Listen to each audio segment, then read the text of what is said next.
సిటీలో ప్లాట్ కొనండి. ఫ్యూచర్ లో మీరు కోటీశ్వర్లుగా మారే అవకాశం కోసం వెంటనే మాకు కాల్ చేయండి. నమస్కారం. కార్తీక పురాణం 15వ అధ్యాయంలోకి వచ్చాం. ఈరోజు కార్తీక శుద్ధ పౌర్ణమి. ఈ రోజున పగలు ఉపవాసం చేసి సాయంకాలం దీపారాధన చేసుకుంటే అత్యద్భుతమైన ఫలితాన్ని ఇస్తుంది. అయితే కార్తీక పౌర్ణమి కొంతమందికి నోములు ఉంటాయి. ఎవరి నోముల విధానాన్ని వాళ్ళు పాటించవచ్చు. నోములు లేని వాళ్ళు పగలు ఉపవాసం చేసి సాయంకాలం మనకి చుక్కలు కనపడంగానే 365 ఒత్తులు, అంటే సంవత్సరం అంతా మనం దీపారాధన అప్పుడప్పుడు వానేసినా కుదరకపోయినా ఈ ఒక్క రోజున ఎక్కువ ఒత్తులు, సంవత్సరానికి సరిపడా అన్ని ఒత్తులు వెలిగించుకునే విధానం ఒకటి కనపడుతుంది. మీ ప్రాంతపు ఆచారం ఎలా ఉంటే అట్లా పౌర్ణమి నాడు తప్పకుండా విశేషమైన దీపారాధన చేయాలి. కుదిరితే లలితా సహస్రనామం లాంటివి పారాయణ చేసుకోవచ్చు, విష్ణు సహస్రనామం పారాయణ చేసుకోవచ్చు. విశేషంగా ఎవరికైనా భోజనాన్ని కూడా అందించవచ్చు, స్వయం పాకం ఇవ్వచ్చు. ఏది కుదిరితే అది చేసుకోవచ్చు. దీనికి సాధారణ నియమమే పగలు ఉపవసించడము, సాయంకాలం చంద్రోదయం అయిన తర్వాత పూజా విధానం ముగించుకొని భోజనం చేయటమే కనిపిస్తుంది. మీ అవకాశాన్ని బట్టి చేయండి. అయితే ఏం చెప్తున్నారో చూద్దాం. వశిష్ఠ మహర్షి జనక రాజర్షికి చెప్తున్నారు. ఈ కార్తీక మహాత్మ్యము విన్నవారికి చెప్పేవారికి కూడా పుణ్యాన్ని కలిగిస్తుంది, పాపాన్ని నశింపజేస్తుందట. కార్తీక మాసమందు హరిముందర, అంటే దేవాలయంలో నాట్యం చేసేవాడు, భగవన్నామ సంకీర్తన చేసేవాడు కూడా సాయుధ్యాన్ని పొందుతారు.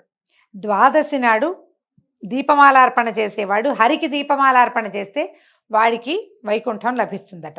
శివుడికి కనుక దీపమాలార్పణ చేస్తే కనుక వీళ్ళకేమో కైలాసం లభిస్తుంది, కైవల్యం లభిస్తుంది. కార్తీక మాసమందు శుక్లపక్షంలో సాయంకాలం అందు విష్ణు పూజ కానీ శివ పూజ కానీ చేసేవాడు స్వర్గాధిపతి అవుతాడు. నెల రోజులు నియమంగా ఆలయ దర్శనం చేసేవాడు, శివాలయం కానీ విష్ణువాలయం కానీ ప్రతిరోజు 30 రోజులు మానేయకుండా దేవాలయ దర్శనం చేసేవాడు. వాడు అసలు దర్శనానికి నడిచి వెళ్తూ ఉంటే ఒక్కొక్క అడుగుకి ఒక్కొక్క అశ్వమేధ యాగ ఫలితాన్ని పొందుతాడట. మన ఇంటి నుంచి దేవాలయానికి నడిచి వెళ్తాం కదా, ఆ దూరాల్లో ఒక్కొక్క అడుగుకి ఒక్కొక్క అశ్వమేధ యాగ ఫలితం వస్తుంది. కార్తీక మాసమందు దేవాలయానికి వెళ్ళి దైవాన్ని దర్శించేవాడు. ఒకవేళ ఒక్కొక్కసారి ఏమవుతుంది, రోడ్డు మీదే మనకి దేవాలయం కనపడుతూ ఉంటుంది. దేవాలయాలు కనిపిస్తాయి, అక్కడ ఒక్క అడుగు ఆగి మనం వెళ్ళేటప్పుడు ఇట్లా ఇట్లా ఇట్లా అంటారు. చాలా మంది ముదు కూడా పెట్టుకుంటారు. ఇట్లా అంటాం కాదు, అభిముఖంగా తిరిగి వెళ్ళిపోతూ కాకుండా దేవాలయానికి అభిముఖంగా తిరిగి దర్శనం మొత్తం స్వరూపాన్ని చూస్తే కనుక వాళ్ళకు కూడా సాయుధ్యం లభిస్తుందట. బ్రాహ్మణులతో కలిసి ద్వాదశి నాడు బ్రాహ్మణులతో కలిసి హరికి గంధంతో పుష్పములతోటి అక్షతలతోనూ ధూప దీపాలతోనూ ఆజ్య భక్ష నైవేద్యాలతోని పూజించే వాడి పుణ్యానికి మితి లేదు. మనం దీనికి ఏం చెప్పుకుంటున్నాం అంటే, వనభోజనం చేసేటప్పుడు తప్పకుండా ఆరాధన జరిపించుకోవాలట. రుద్రాభిషేకం కుదిరితే చేయొచ్చు. సాలగ్రామ ఆరాధన ఉసిరి చెట్టు కింద విశేషమైన ఫలితాన్ని ఇస్తుంది. అందరితో కలిసి ఆయనకు సమర్పించి అక్కడే వంటలు చేసి ఆ వంటని నివేదన చేసి ఆ నివేదన చేసిన ప్రసాదాన్ని అందరికీ వడ్డించి వాళ్ళందరూ భోజనం చేస్తే అత్యద్భుతమైన ఫలితం లభిస్తుందట. తర్వాత శుక్ల ద్వాదశి నాడు విష్ణువాలయమందు కానీ శివాలయమందు కానీ దీపములు వెలిగించి సమర్పించిన వాడు విమానం ఎక్కి దేవతా బృందంతో కొనియాడబడుతూ దైవలోకాన్ని చేరుకుంటాడు. కార్తీక మాసము నెల రోజులు దీపం పెట్టలేనివాడు శుక్ల ద్వాదశి నాడు, చతుర్దశి నాడు, పూర్ణిమ నాడు కనీసం 3 రోజులు ఆయన దీపం పెట్టాలట. కార్తీక మాసమందు దైవ సన్నిధిలో ఆవుని పాలు పితుకున్నంత కాలం దీపం ఉంచిన ఎడల కూడా పుణ్యవంతుడు అవుతున్నాడు. ఎంతసేపు అంటే ఒక 10 నిమిషాలు 8 నిమిషాలు మనం దీపం పెట్టాం, ఒక 7-8 నిమిషాలు అది వెలిగినా కూడా పుణ్యం వస్తుంది. తర్వాత ఇంకేం చెప్తున్నారు, సరి సన్నిధిలో ఉంచిన పరుని దీపాన్ని బాగు చేసిన వాడు కూడా విగత పాపడవుతాడు. ఎవరో దీపం పెట్టారు, ప్రమిద నిండా నూనె ఉంది, దీపం మలిగిపోతుంది, లేదా వెనక్కి ఒత్తి జారిపోయింది, ఒక్కోసారి కొడిగట్టి ఆరిపోతుంది కదా, మన గాలి తగిలి దీపం కొండెక్కుతుంది కదా, అలాంటప్పుడు వాళ్ళు పెట్టిన దీపమైనా కొద్దిగా ఎగసం దూసినా కొంచెం మన చేతిలో ఉన్న దీపంతో ఆ దీపాన్ని వెలిగించినా కూడా పాపాలు పోతాయట. ఇగో దీపం నశిస్తే దాన్ని తిరిగి వెలిగించేవాడు కూడా దారుణమైన పాపాలు పోగొట్టుకుంటాడు. దీంట్లో ఒక ప్రత్యేకమైన పూర్వగాథ ఉందట. దీన్ని వింటేనే పాపం నశిస్తుందట. చూద్దాం ఏం చెప్పారు. సావధానంగా వినండి. పూర్వమందు సరస్వతి తీరంలో సృష్టి మొదలు పూజా నైవేద్యాలు లేక జీర్ణించినటువంటి ఒక పరమ పురాతన విష్ణువాలయం ఒకటి ఉండేదట. కార్తీక స్నానార్థము కర్మనిష్ఠుడగు ఒక యతీశ్వరుడు ఈ సరస్వతి నదీ తీరానికి వచ్చాడు. వచ్చి ఇది ఏకాంతంగా తపస్సుకి అనుకూలంగా ఉన్నదని ఎంచి ఆ జీర్ణాలయం అందున్నటువంటి ధూళిని దుమ్ము ధూళి అంతా శుభ్రం చేసి అక్కడ ఇక్కడ అకటావికటంగా ఉన్నటువంటి చెట్ల కొమ్మలు అవి కొట్టేసి బూజులు తుడిచి శుభ్రం చేశాడు. తర్వాత ఏం చేశాడు, దగ్గరలో అంటే ఇలా అంతా నీళ్లు చల్లి తుడిచాడు. తుడిచిన తర్వాత చుట్టూతా ఉన్న గ్రామాలు చూశాడు. దగ్గరలో ఉన్న గ్రామానికి వెళ్ళి నూనె 12 దీపపాత్రలు అంటే ప్రమిదలు తెచ్చి దీపాలు వెలిగించి హరికి సమర్పించి ఈయన తపస్సులో ఉన్నాడు, సమాధిలో ఉన్నాడు. అంటే బహుశా మెడిటేషన్ చేసుకుంటాడనమాట, ధ్యానంలో ఉన్నాడు.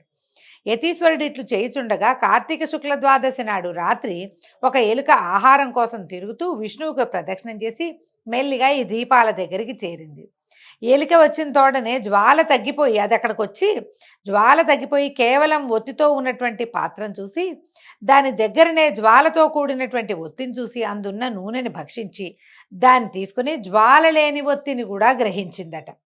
అందులో జ్వాలతో ఉన్న ఒత్తి సంపర్కం వల్ల జ్వాల లేని ఒత్తి కూడా అంటుకుంది. ఇది లాక్కొచ్చింది, దీనికేమో జ్వాల ఉంది, ఆ ఒత్తి పుచ్చుకొచ్చింది. ఈ రెండో పక్కనేమో వెలిగి లేదు, దీపం కొండ మలిగిపోయింది.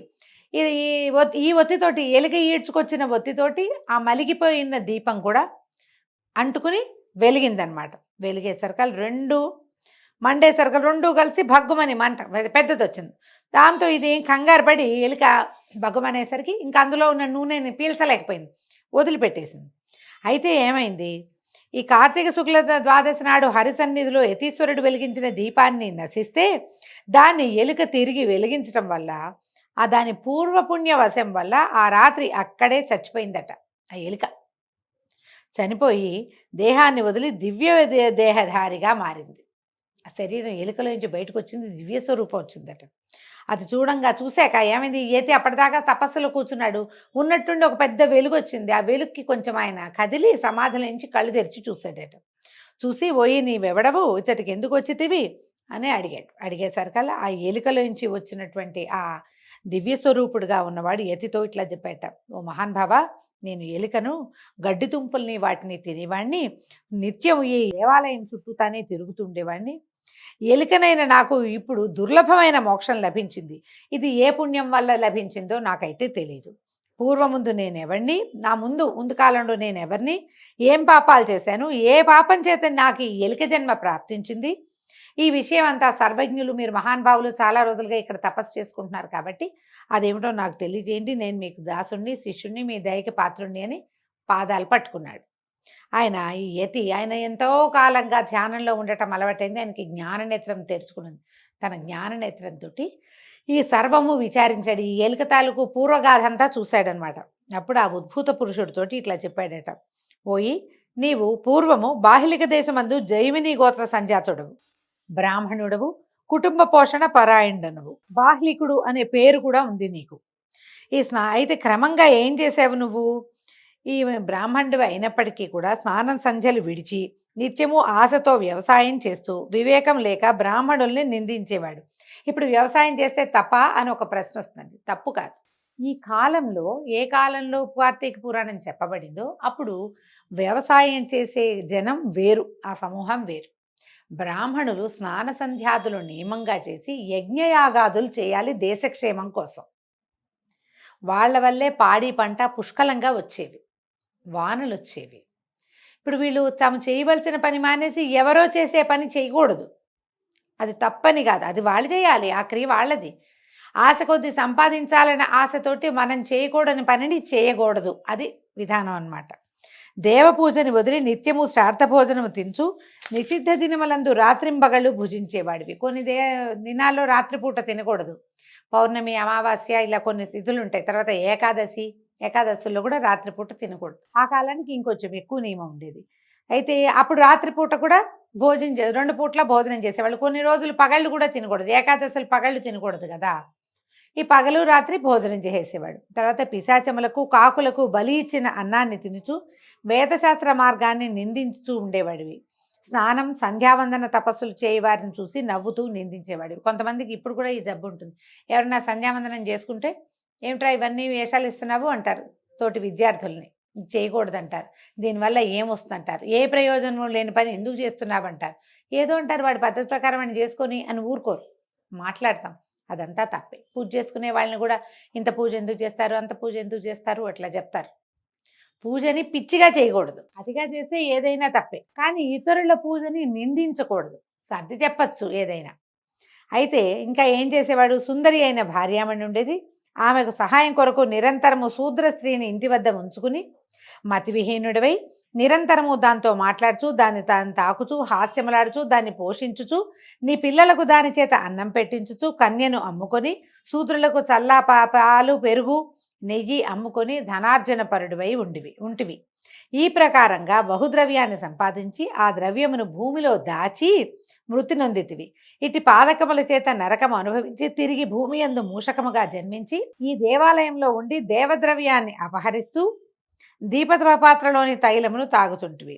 దైవవశం వలన ఈ దినమున నా చేత పెట్టబడిన దీపములు నశించిన దానిని నీవు వెలిగించితివి గనుక ఆ పుణ్యము చేత మూషకత్వం పోయి నీకు దివ్య రూపం కలిగింది. ముందు కూడా నువ్వు ఏంటంటే దీనివల్ల హరిభక్తిని కలిగి శాశ్వతంగా వైకుంఠంలో ఉంటావు అని ఈ ప్రకారంగా హరి ఈ యతి చెప్పినటువంటి మాటలు విన్నటువంటి ఆ ఎలుక నుంచి పైకి వచ్చినటువంటి పురుషుడు యతికి నమస్కరించి ఆజ్ఞ తీసుకుని పాపములను నశింపచేయు సరస్వతి నదికి పోయి త్రయోదశి చతుర్దశి పూర్ణిమ ఈ మూడు దినాల్లోనూ స్నానం చేసి ఆ మహిమ చేత జ్ఞానవంతుడై ప్రతి సంవత్సరము కార్తీక వ్రతం చేసి తన్మహిమ వలన అంతమందు సాయుధ్య ముక్తిని పొందాడు. కాబట్టి కార్తీక శుక్ల ద్వాదశి నాడు భగవత్పరాయణుడై స్నానదాన పూజ దీపమాలార్పణాధికారులు చేయవాడు హరికి ప్రీతుడై పాతకముక్తుడై సాయుధ్యాన్ని పొందుతాడు అని చెప్పబడింది. ఈ విధంగా 15వ అధ్యాయం పూర్తయిందండి. రేపు ఉదయం మళ్ళీ 16వ అధ్యాయంలో కలుసుకుందాము. నమస్కారం.